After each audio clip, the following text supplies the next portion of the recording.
नमस्ते। दुकान करे पकोड़ों की, बात करे करोड़ों की। इस देश का नाम है पाकिस्तान।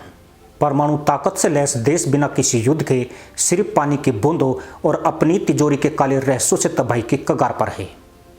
हम साल 2022 की पुरानी बाढ़ की बात नहीं कर रहे हैं, बल्कि आज यानी जुलाई 2026 की उस खौफनाक हकीकत की बात कर रहे हैं जिसने पूरे दक्षिण एशिया को हिलाकर रख दिया है। इस वक्त पाकिस्तान के आसमान से पानी नहीं बल्कि साक्षात बर्बादी बरस रही है। जहां उत्तर के विशाल ग्लेशियर गर्मी से उबलकर नीचे बसे शहरों को निगलने के लिए तैयार हैं। लेकिन इस महासंकट का सबसे बड़ा संकट यह नहीं है कि नदियां समंदर बन चुकी है, बल्कि संकट यह है कि मुल्लाओं की एक बार फिर से उधड़ने वाली है। वह भी तब जबकि इस दफा कहीं से भीख मिलने की उम्मीद नजर नहीं आ रही है। दरअसल इस बार शहबाज शरीफ सरकार ने दुनिया के सामने आधिकारिक तौर पर हाथ फैलाने से पूरी तरह इनकार कर दिया है। एक ऐसा मुल्क जो हर छोटे संकट पर कटोरा लेकर दौड़ता था, वो इस महाविनाश में चुप है। आप सोच रहे होंगे कि भिखारी मुल्ले या तो अमीर हो गए हैं या इनकी खुददारी जिंदा हो गई है, पर ऐसा बिल्कुल नहीं है। इन्होंने अरब सागर से तेल मिला और न मुर्गियों ने जरूरत से ज़्यादा अंडे दिए। तो फिर दुनिया के आगे कटोरा न बजाना भी क्या जाहिलों के किसी नए मास्टर प्लान का हिस्सा है, या फिर वो किसी ऐसे भयानक जाल में फंस चुके हैं जहां मदद की जरूरत होते हुए भी मदद नहीं मांग सकते हैं। आज के वीडियो में हम जिन्ना के फंटरों की वो पोल खोलने जा रहे हैं जिसके बाद हीरा मंडी के चोपले पर सन्नाटा पसर सकता है। कहानी की शुरुआत जून और जुलाई 2026 के उन सरकारी डेथ वारंट से होती है जिसने पूरे पाकिस्तान के हुक्मरानों की रातों की नींद उड़ा दी है। मदरसा मुल्क में हाहाकार मचना शुरू हो चुका है। जो मुल्लाइन कुछ हफ्ते पहले अल्लाह मेघ दे के लिए दुआ प्रोग्राम कर रहे थे, अब अल्लाह रोक दे के लिए दुआ कर रहे हैं।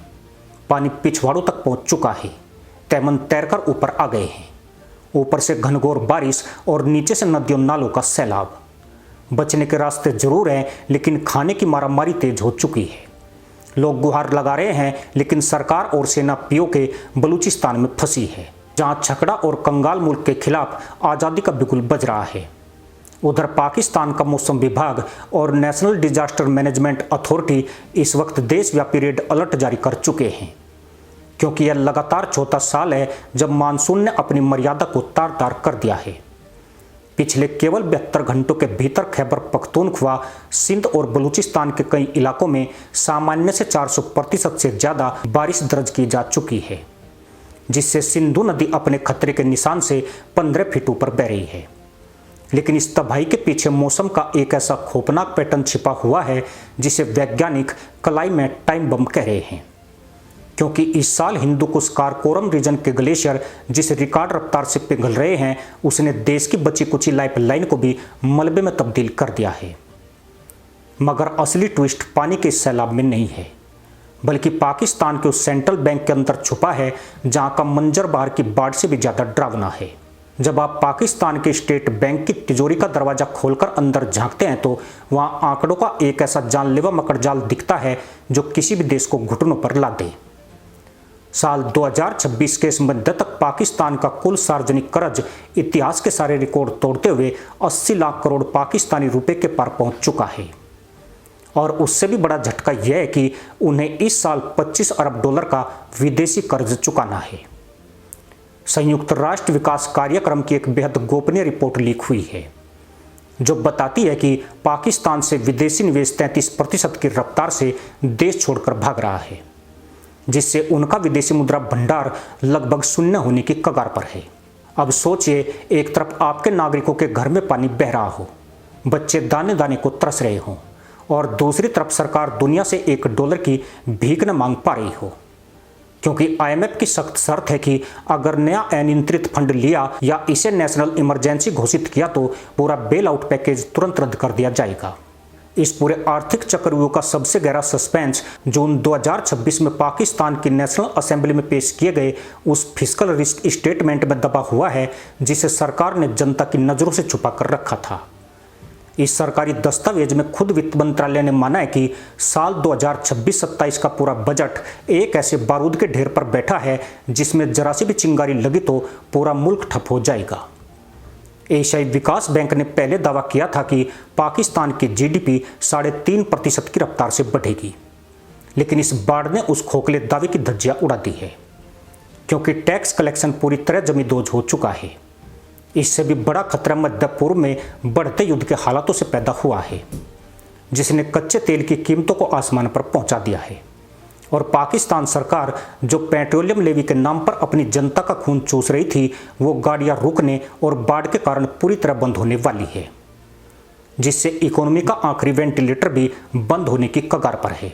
लेकिन क्या आपने कभी सोचा है कि जो दुनिया साल 2026 की बाढ़ में पाकिस्तान को बचाने के लिए अरबों डॉलर के चेक लेकर दौड़ पड़ी थी, वही दुनिया आज 2026 में इतनी बेरहम और खामोश क्यों हो गई है? इसका जवाब निकाई एशिया और इंटरनेशनल ऑर्गेनाइजेशन फॉर माइग्रेशन की उस कड़वी रिपोर्ट में मिलता है, जिसे सुनकर पाकिस्तानी हुक्मरानों के पैरों तले जमीन खिसक जाएगी। आज पाकिस्तान की लगभग 26 करोड़ की आबादी में से 40% से ज़्यादा लोग घोर गरीबी रेखा के नीचे नरक की जिंदगी जी रहे हैं और देश का हर तीसरा मासूम बच्चा क्रोनिक कुपोषण का शिकार होकर मानसिक रूप से पंगु हो रहा है। वैश्विक महाशक्तियां और सऊदी अरब जैसे सदाबहार मददगारों को अब साफ समझ आ चुका है कि क्लाइमेट चेंज के नाम पर जो भी पैसा इस्लामाबाद भेजा जाता है, वह बाढ़ पीड़ितों तक पहुंचने की बजाय वहां की भ्रष्ट एलिट क्लास के विदेशी बैंक खातों और सेना के आलीशान बंगलों में गायब हो जाता है, जिसे ग्लोबल इकोनॉमी में डोनर फैटिग या मदद की थकान कहा जाता है। अब सिचुएशन इतनी नाजुक हो चुकी है कि अगले कुछ हफ्ते पाकिस्तान के नक्शे और उसके वजूद का फैसला करने वाले हैं, क्योंकि तबाही का अगला फेज इससे भी ज़्यादा खौफनाक होने वाला है। पाकिस्तान की अर्थव्यवस्था का आखिरी तिनका उसका एग्रीकल्चर सेक्टर था, जिसने पिछले साल थोड़ी बहुत सांसें ली थी, लेकिन इस बार कपास और चावल की खड़ी फसलें पानी के नीचे सड़ने से देश में अनाज का ऐसा अकाल पड़ने वाला है जिसकी कल्पना तक नहीं की गई थी। जब गोदाम खाली होंगे और सरकार के पास अनाज इंपोर्ट करने के लिए फूटी कोड़ी नहीं होगी, तो भूखमरी से तंग आई जनता सड़कों पर उतरेगी और अनाज के ट्रकों को लूटने के लिए मुल्क में एक आंतरिक गृह युद्ध की शुरुआत हो जाएगी, जैसे कि कुछ खुफिया रिपोर्ट्स पहले चेतावनी दे चुकी है।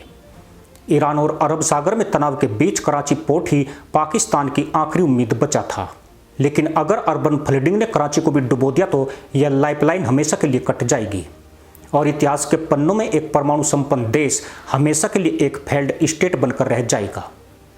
इसी के साथ अनुमति दोस्तों, जय हिंद, वंदे मातरम।